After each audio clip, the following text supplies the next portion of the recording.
సీతారాముల కళ్యాణం చూతమురారండి.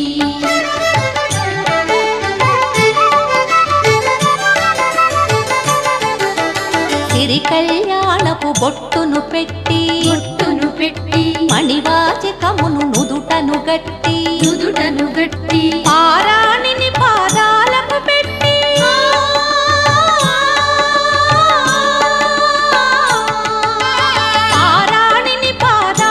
పెట్టి పెళ్లి కూతురే వెలసిన సీత కళ్యాణం చూతమురారండి.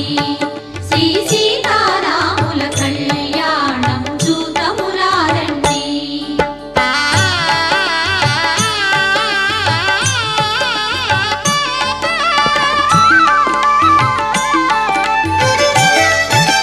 సంపగి నూనెను పురులను